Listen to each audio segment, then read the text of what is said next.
आप देख लीजिए बीजेपी में मोदी हमारे प्रधानमंत्री जी दाढ़ी नहीं रखे हुए हैं, अमित शाह जी दाढ़ी नहीं रखे हुए हैं। जब एक आदमी दाढ़ी रख के अपना सरकारी नौकरी नहीं कर सकता है तो दूसरा आदमी दाढ़ी रख के सरकार चला सकता है, आप उसको भी सस्पेंड कीजिए। अच्छा, एक बात यह है कि जब असदुद्दीन ओवैसी इन सवालों पर उठाते तो उनके ऊपर कम्युनलिज्म का थप्पा मार दिया जाता है, तो कहीं ना कहीं जब इसके अगर ये इखलाक साहब जब उनका दादरी में मॉब लिंचिंग होती मार देते गाय के नाम पर, सोरा गोश्त खिला देते हैं, अगर उनके खिलाफ अगर सपोर्ट में बोलना, जो जुल्म कर रहे हैं उनके खिलाफ बोला कम्युनिज्म, तो हम लोग कम्युनल है। कौन खुश है? जो अंधभक्त है।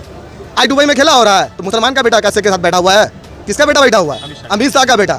और हिंदुस्तान की जनता का बेटा क्या कर रहा है? हिंदू मुसलमान आपस में लड़ो, हम तुमको मारे तुम हमको मारो। मजा कौन मार रहा है? अमित शाह का बेटा शेख के साथ चाय पी रहा है बैठ के। लेकिन आप देखिए कि एक गवर्नमेंट का एम्प्लॉई जो है निष्पक्ष होकर के जो अपनी ड्यूटी करता है, एक पुलिस ऑफिसर, उसके दाढ़ी में तोहमत लगाई जा रही है, उसके दाढ़ी के ऊपर ऑब्जेक्शन लगाई जा रही है। ये सब क्या है? ऐसा तो कभी आज तक हिंदुस्तान के इतिहास में कभी ऐसा नहीं हुआ है। ये बीजेपी ये चाह रहा है कि किस तरह से इस आवाम के अंदर में खास करके हिंदू मुसलमान जो पोलराइज हो रहा है, और ये दाढ़ी टोपी कभी कुछ कभी तीन तरह, ये नया मुद्दा एक पैदा करके एक इंसान के अंदर में दो तरह का राजनीति कर रहा है। ये नफरत, इससे ज़्यादा और कुछ नहीं है। आप दाढ़ी के आपको आपत्ति है, लेकिन अपना भागवा रंग जो पहन के देश चला रहे हैं उसमें आपत्ति नहीं है। 700 साल मुगलों ने यहाँ राज किया, कभी बोला गया आप टीका मत लगाइए, आप टिकी नहीं रखिए, आप भगवा रंग नहीं रखिए, कभी कोई मुसलमान बोला है? नहीं आता है कि संविधान ये चीज़ कहता है कि हर धर्म को, हर जात को अपने अपने धर्म में रह के चलने का पूरा इजाज़त है। तो फिर मतलब ये दाढ़ी हटाना और दाढ़ी रखना, इससे सरकार को या पुलिस को इससे क्या प्रॉब्लम हो सकता है, या आवाम के बीच में क्या इस तरह का नफरत है? ये तो यूपी का योगी सरकार ही बता सकती है कि और किस तरह से इस देश को नफरत के अंदर में आग में झोंकना चाहती है,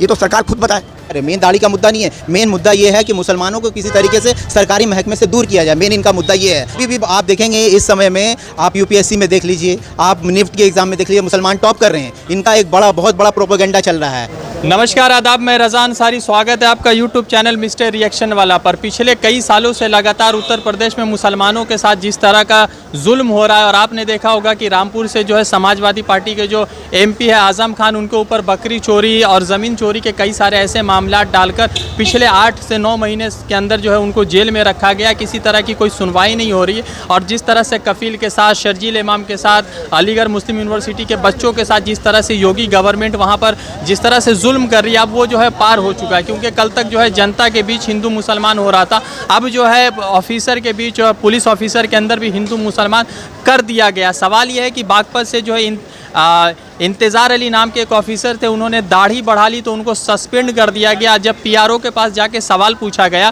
कि इंतज़ार अली को क्यों सस्पेंड किया गया है, तो पीआरओ ने ये कहा कि आप जो है बिना इजाज़त दाढ़ी नहीं रख सकते।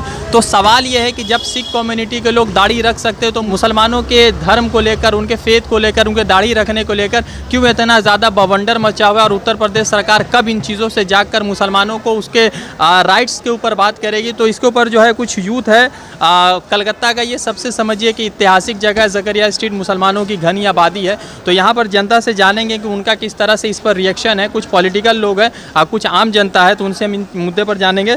सबसे पहले ये बताइए कि ये जब बागपत से ये खबर आई कि योगी आदित्यनाथ के कैबिनेट वाले बंदे ने जो है इंतज़ार अली को सस्पेंड कर दिया दाढ़ी रखने की वजह से, तो अब क्या मतलब उत्तर प्रदेश गवर्नमेंट से आप लोग एक्सपेक्ट कर रहे हैं, या यहाँ के जो मुसलमान लोग हैं वो क्या एक्सपेक्ट कर रहे हैं? किस तरह से जुल्म का लग रहा है कि पैमाना दिन ब दिन बढ़ता जा रहा है? देखिए, बात ऐसा है कि दाढ़ी रखने पे अगर किसी को माने नौकरी से हटा दिया जाए तो ये बहुत बड़ा हम लोग के देश में दुर्भाग्य की बात है। इसलिए कि आज इंसान को काबिलियत के बल पे उसे पद मिलना चाहिए, या उसके काबिलियत के ऊपर उसको सोचना चाहिए, परखना चाहिए। लेकिन इस देश का दुर्भाग्य है कि जिस तरह से बीजेपी सरकार जब से हिंदुस्तान के अंदर में वो आई है, और जिस तरह से वो नफ़रत की राजनीति कर रही है, तरह तरह खास करके मुसलमानों के ख़िलाफ़ जो साजिश कर रहा है। अभी देखेंगे 3 तलाक़ का मुद्दा पे भी इन्होंने बहुत ज़्यादा हल्ला गुल्ला मचाया, और जिस तरह से आए दिन मुसलमानों के लिए कुछ ना कुछ सोचा इन लोग का नया छूटता रहता है। और अभी आप दाढ़ी के मुद्दा पे जैसे कि बता रहे हैं कि अभी एक ऑफिसर को जो सब इंस्पेक्टर थे इंतज़ार अली को जिस तरह से दाढ़ी के लिए बोला गया, हमें एक बात समझ में नहीं आता है कि संविधान ये चीज़ कहता है कि हर धर्म को, हर जात को अपने अपने धर्म में रह के चलने का पूरा इजाज़त है। तो फिर मतलब ये दाढ़ी हटाना और दाढ़ी रखना, इससे सरकार को या पुलिस को इससे क्या प्रॉब्लम हो सकता है, या आवाम के बीच में क्या इस तरह का नफरत है, ये तो यूपी का योगी सरकार ही बता सकती है कि और किस तरह से इस देश को नफरत के अंदर में आग में झोंकना चाहती है, ये तो सरकार खुद बताए। अच्छा, एक बात है कि मनोज सिंह, जब उनके पीआरओ से पूछा गया कि आप दाढ़ी मतलब सस्पेंड करो, तो उन्होंने बताया कि सिख कम्युनिटी के अंदर फेथ का मसला है, तो मुसलमानों में भी तो दाढ़ी सुन्नत है। तो दो तरफा खेल चल रहा है, एक तरफ कहा जा रहा है कि आपके फेथ का मसला, दूसरी तरफ कहा जा रहा है कि आप दाढ़ी रखने के लिए परमिशन नहीं। तो धर्म की चीज़ करने के लिए भी आप परमिशन की ज़रूरत है। देखिए मामला सिख का है तो सिख तो एक बात हम बता रहे कि जिस तरह से सिख को अधिकार है इस देश के अंदर में दाढ़ी रखने का, ठीक उसी तरीके से मुसलमानों को भी अधिकार है पूरा देश में। और मुसलमानों को नहीं, हर धर्म के लोग को, इसलिए कि संविधान हमारा इजाज़त देता है कि हर धर्म को पूरा हक है कि आप अपने धर्म पे रह के देश का तिरंगा के सम्मान कीजिए। हर धर्म का ये माने हम लोगों का ये सोच है। ये बीजेपी ये चाह रहा है कि किस तरह से इस आवाम के अंदर में खास करके हिंदू मुसलमान जो पोलराइज हो रहा है, और ये दाढ़ी टोपी कभी कुछ कभी तीन तलाक, ये नया मुद्दा एक पैदा करके एक इंसान के अंदर में दो तरह का राजनीति कर रहा है। ये नफरत, इससे ज़्यादा और कुछ नहीं है। चलिए बहुत शुक्रिया। एक कुछ लोग हमारे साथ और हैं, मेरा जो एक व्यक्ति और है। अच्छा ये बताइए कि जो आपको लगता है कि इस तरह का जो अभी हुआ है, तो हाथरस का मामला सामने आया, हाथरस में योगी गवर्नमेंट हमेशा तौर पे फेल नज़र आई है, जिस तरह राहुल गांधी, प्रियंका गांधी, वो अलग बात है कि किसी धर्म को वो फॉलो कर रहे हैं या किसी राजनीतिक पार्टी से है, मगर असदुद्दीन ओवैसी, इम्तियाज़ जलील, जो जितने जो मुस्लिम मेजॉरिटी वाले लोग हैं, उन्होंने ये कहा कि भाई किसी के साथ भी जो हो रहा है वो गलत हो रहा है, चाहे कांग्रेस की आइडियोलॉजी को फॉलो करे। तो लगता है कि हाथरस का में फेल हो गई है, इसीलिए इस तरफ जो है ध्यान भटकाया जा रहा है कहीं ना कहीं। सबसे बड़ा बात ये जितना सारा जो चीज़ हो रहा है ना, सिर्फ यूपी में ही हो रहा है। यूपी में क्यों हो रहा है? जैसे आप देख लीजिए, ये सरकार पूरी फ्लॉप है। हाथरस में जो कांड हुआ, उस चीज़ को मतलब उसका जवाब देने ही नहीं सकी सरकार, तो ये एक नया मुद्दा खड़ा कर दी है। ठीक है, एक इंसान दाढ़ी रख के नौकरी नहीं कर सकता है, तो आप देख लीजिए बीजेपी में मोदी, हमारे प्रधानमंत्री जी दाढ़ी नहीं रखे हुए हैं, वो भी दाढ़ी हाँ, अमित शाह जी दाढ़ी नहीं रखे हुए हैं। जब एक आदमी दाढ़ी रख के अपना सरकारी नौकरी नहीं कर सकता है, तो दूसरा आदमी दाढ़ी रख के सरकार चला सकता है। आप उसको भी सस्पेंड कीजिए। सही बात। हाँ, आप क्या समझ के रखे हुए हैं? मतलब आपके पास कोई मुद्दा नहीं है तो सिर्फ मुसलमान ही है। अरे आप, हमको पाकिस्तान से मतलब नहीं है, लेकिन आपको पाकिस्तान से मतलब है, क्योंकि आपको राजनीति की रोटी सेकना है। हर मुद्दे में पाकिस्तान। अरे पाकिस्तान में क्या आपका दामाद रहता है? हाँ, यहाँ के मुसलमानों को पाकिस्तान से मतलब नहीं है, लेकिन तुमको मतलब है। क्यों? हर तरह से आप दाढ़ी के आपको आपत्ति है, लेकिन अपना भागवा रंग जो पहन के देश चला रहे हैं उसमें आपत्ति नहीं है। 700 साल मुगलों ने यहाँ राज किया, कभी बोला गया कि आप टीका मत लगाइए, आप टिकी नहीं रखिए, आप भागवा रंग नहीं रखिए? कभी कोई मुसलमान बोला है? नहीं बोला। हाँ, तो फिर आप क्यों बोलते हैं? ये सिर्फ यही मुद्दा है कि हिंदू मुसलमान को बांट के रखो और यहाँ पे लड़ाई, अपना राजनीति चलता रहे, अपना जनता मरे, चाहे हिंदू हो चाहे मुसलमान। अच्छा एक बात बताइए, हमारे हिंदुस्तान में तो कितना परसेंट मुसलमान है? तो मान लीजिए 20%, ठीक है, 22 करोड़। तो 22 करोड़ का आधा कर लीजिए, उसमें आधा मुस्लिम पैसे वाला होगा, ठीक है, आधा मुस्लिम गरीब होगा, तो उसमें कितने परसेंट मुस्लिम जो गरीब है भूखे मर रहे हैं? हिंदू कितने पॉपुलेशन पे है? तो लगभग तो भूखे कौन मर रहे हैं? हिंदू ना मुसलमान? कौन मर रहे हैं? तो ये चीज़ हमारे हिंदू भाई को समझना होगा कि यहाँ पे मुस्लिम ही नहीं भूख मर रहा है, मुस्लिम से ज़्यादा हिंदू भूख मर रहे हैं, व्यापार से मारे जा रहे हैं, नौकरी से मारे जा रहे हैं। तो लोग तो खुश है शायद नरेंद्र मोदी की सरकार में। नहीं, कौन खुश है? जो अंधभक्त है। आज दुबई में खेला हो रहा है, तो मुसलमान का बेटा कैसे के साथ बैठा हुआ है? किसका बेटा बैठा हुआ है? अमित शाह का बेटा। और हिंदुस्तान की जनता का बेटा क्या कर रहा है? हिंदू मुसलमान आपस में लड़ो, हम तुमको मारे तुम हमको मारो। मजा कौन मार रहा है? अमित शाह का बेटा शेख के साथ चाय पी रहा है बैठ के। तो ये यहाँ का हिंदुस्तान की पब्लिक को समझना होगा। अच्छा एक बात बताइए, जैसे अगर मान लीजिए आपने भी दाढ़ी रखा, अगर ऐसा फरमान आ जाए कि भाई आप जो है दाढ़ी रख लीजिए तभी हिंदुस्तान में नागरिकता, तो फिर किस तरह का माहौल तो बहुत ख़राब हो जाएगा इस तरह को लेकर। देखिए, ये चीज़ सिर्फ बोलने में आता है, वो लोग बोल के ही अपनी राजनीति को चलाते हैं। कोई भी हिंदुस्तान एक सेक्युलर ये है देश है, उसमें सब अपने अपने तरीके से रह सकता है, खा सकता है, पी सकता है, कोई किसी को ज़बरदस्ती नहीं कर सकता है। समझ में आया ना बात? हम लोग का जो हमारे जो मुस्लिम कम्युनिटी में जो चीज़ का हक है वो हम लोग करेंगे। हम लोग खुदा को मानने वाले हैं, खुदा का जो भी ये है। बात बताइए, जो अच्छे हिंदू जो हमारे हिंदू भाई है उनको भी तो ख़राब लग रहा होगा कि भाई ये जो मुसलमान के साथ अब नया ड्रामा शुरू कर दिया, दाढ़ी रख रहा है, दाढ़ी नहीं रख रहा है, तो ये कहीं ना कहीं तो चीज़ ख़राब हो जाएगी। हाँ, तो ख़राब तो लग ही रहा है। ये कौन कर रहा है? सिर्फ जो पार्टी में इन्वॉल्व है वही लोग बोल रहे हैं। एक नॉर्मल जो आम जनता है वो लोग कभी आपत्ति नहीं करते।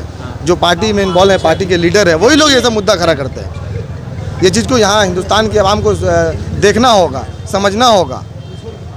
चलिए बहुत शुक्रिया। हमारे साथ एक MIM की लीडर है जो बंगाल को रिप्रेजेंट करते कई मसलों में, और असदुद्दीन ओवैसी के बहुत करीबी साथियों में से इमरान सोलंकी। इमरान, ये बताइए कि कल तक तो ये लग रहा था कि जनता के साथ हो रहा था, अब जो है पुलिस में ये कर दिया गया हिंदू मुसलमान, तो नहीं लग रहा है कि अब बहुत ज़्यादा एक्सट्रीम हो गया, चीज़ें बहुत ज़्यादा बढ़ गई? ये लोग क्या कर रहे हैं ना, ये इसका नतीजा जुल्म से। अगर आप जुल्म को बर्दाश्त करने लग जाइएगा ना, तो जुल्म खत्म नहीं होगा, बढ़ेगा। तो मुसलमान के पास क्या ऑप्शन? अगर देखिए ऑप्शन ऐसा है, पहले आपको एक बात का जवाब दूं आपको कि पुलिस के ऑफिसर के ऊपर हो रहा है, इंतिशार अली साहब के साथ हुआ, ये एक मोहरा है।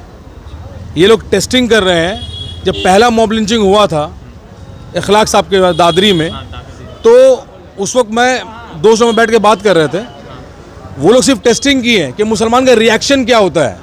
उसके बाद आपका उड़ीसा में सूरा गोश्त खिलाया था दाढ़ी वाले को, मुसलमान को रिएक्शन नहीं दे रहा है। अच्छा, एक बात यह है कि जब असदुद्दीन ओवैसी इन सवालों पर उठाते तो उनके ऊपर कम्युनलिज्म का थप्पा मार दिया जाता है, तो कहीं ना कहीं जब अगर ये इखलाक साहब जब उनका दादरी में मॉब लिंचिंग होती, मार देते गाय के नाम पर, सूरा गोश्त खिला देते हैं, अगर उनके खिलाफ अगर सपोर्ट में बोलना, जो जुल्म कर रहे हैं उनके खिलाफ बोलना, कम्युनिज्म, तो हम लोग कम्युनल है, हम मानते हैं हम कम्युनल है। अगर जुल्म के खिलाफ बोलना है तो हम कम्युनल हैं, हम इस बात को मानते हैं। आप बोलते रहिए, इंसान का काम दुनिया में जद्दोजहद करना है।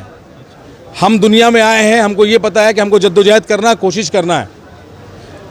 इसका मसला का हल होगा वो अल्लाह की तरफ से होगा। अगर एक पत्ता भी है ना हिलता है ना, अल्लाह की मर्जी में नहीं हिलता। तो पहले तो मैं बताना चाहता हूँ, जो यूपी में जो जंगल राज और जो रावण राज जो चल रहा है, और योगी की जो मनमौजी जो सरकार जो है, जो नाजायज़ कर रही है, ख़ास करके माइनॉरिटी के ख़िलाफ़, और जो ये मुसलमानों के ख़िलाफ़ इन्होंने एक ऐसा अंदरूनी जंग छेड़ा है जिसकी वजह से ये चाहते हैं कि मुसलमान अपनी पहचान, जो वो अपनी पहचान को भी भुला दें। इस देखा यूपी में बहुत सारी घटनाएं हुई हैं माइनॉरिटी के ऊपर, दलित के ऊपर, हाथरस का मामला, रेप चल रहा है, ये चल रहा है। लेकिन अब देखिए कि एक गवर्नमेंट का एम्प्लॉई जो है निष्पक्ष होकर के जो अपनी ड्यूटी करता है, एक पुलिस ऑफिसर, उसके दाढ़ी में तोहमत लगाई जा रही है, उसके दाढ़ी के ऊपर ऑब्जेक्शन लगाई जा रही है। ये सब क्या है? ऐसा तो कभी आज तक हिंदुस्तान के इतिहास में कभी ऐसा नहीं हुआ। मुग़लों ने इतने साल कभी राज किया, लेकिन इस तरीके से भेदभाव की राजनीति, जात पात की राजनीति आज तक कभी नहीं हुई।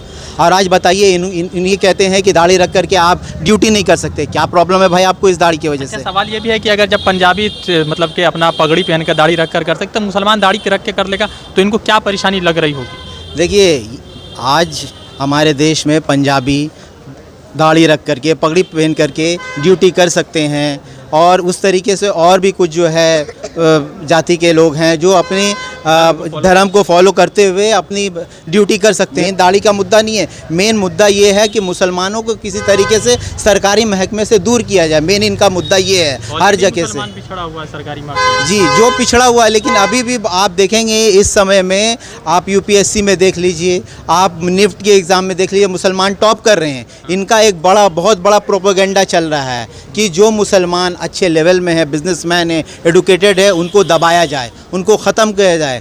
इनका ये है मुद्दा कि आपके जो है दुखती रग में ये चाहते हैं कि पैर रखें और उसको फिनिश करें, मुसलमान को बढ़ने नहीं देना चाहते हैं। सवाल ये है कि पिछले कई सालों से भारतीय जनता पार्टी सचर कमेटी के रिपोर्ट का हवाला देती रही है कि मुसलमान सरकारी नौकरी में बहुत पिछड़े हुए हैं, मुसलमान सरकारी नौकरी में बहुत पीछे। अब जब मुसलमान व्यक्ति किसी सरकारी नौकरी में जा रहा है, अगर अपनी दाढ़ी रखना, अपने धर्म को फॉलो करते हुए अगर वो सरकारी नौकरी कर रहा है, तो सवाल बहुत सारे खड़े होगा। अभी नीट के एग्ज़ाम में शोएब आफ्ताब ने टॉप किया, तो उसको लेकर भी बहुत सारे लोगों ने अलग अलग तरह की चीज़ें सोशल मीडिया पर चलाई है। तो मुसलमानों के साथ जो मसला जो सरकार पेश कर रही है वो ये है कि जब नौकरी नहीं कर रहे तो मुसलमान के ऊपर सवाल उठाया जा रहा है। मुसलमान जब नौकरी में आ रहा है या सरकारी नौकरी कर रहा है तो उनके जो एथेंसिटी के ऊपर, उनके रिलीजियस फेथ के ऊपर सवाल उठाया जा रहा है। योगी गवर्नमेंट को कहीं ना कहीं सोचना चाहिए कि अगर किसी को पंजाबी को दाढ़ी में इजाज़त है तो मुसलमान को भी दाढ़ी में इजाज़त होनी चाहिए। ये मतलब कि सोचने और समझने वाली बात है, नहीं तो इंटॉलरेंस जो है कुछ लोगों के मन में सवाल पैदा हो जाएगा और फिर से जो है कुछ लोग इस चीज़ को इस्तेमाल करके अपना पॉलिटिकल रोटी सीखेंगे। और कहीं ना कहीं योगी आदित्यनाथ भी सीख रहे हैं, क्योंकि हाथरस जैसे मामले में वो मुकम्मल तौर पर फ्लॉप रहे। मैं रज़ा अंसारी कोलकाता से अपडेट कर रहा था, फिर जुड़ूंगा किसी अपडेट के साथ। शुक्रिया।